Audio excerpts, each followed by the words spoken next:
Bonjour, je vais vous lire un passage de ce livre écrit par Muriel Zac, le feuilleton de Thésée. Cet extrait raconte le combat d'un héros nommé Héraclès contre un monstre l'hydre de Lerne.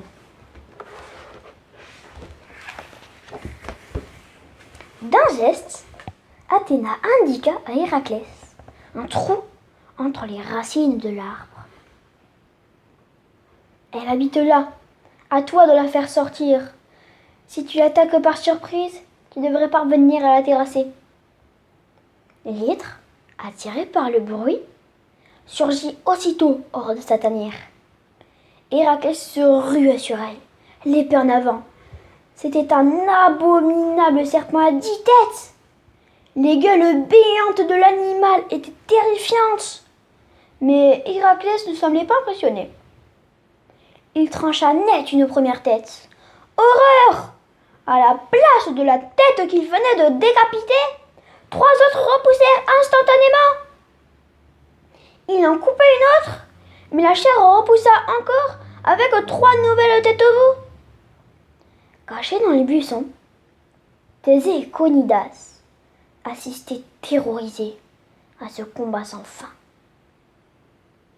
Héraclès coupait, et plus il coupait, plus il y avait de têtes menaçantes et sifflantes. C'est alors que Iolaos le tira doucement en arrière.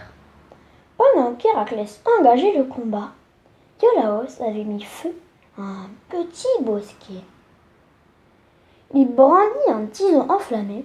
Héraclès comprit son plan. Il se rua à nouveau sur la monstrueuse bête. Chaque fois qu'il coupait une tête, Iolaos approchait son tison enflammé et brûlait la chair, l'empêchant ainsi de repousser. Héraclès et Iolaos se battirent longtemps pour vaincre définitivement l'hydre. Il fallait atteindre la tête immortelle du monstre. Thésée avait tout de suite remarqué qu'une tête était différente des autres. Elle était recouverte d'or. Au moment où il s'en approchait, enfin, un crabe géant surgit du marais. Thésée entendit la déesse Athéna crier « Attention Héraclès, derrière toi! Cette peste des rats t'envoie un crabe !» Trop tard. Merci.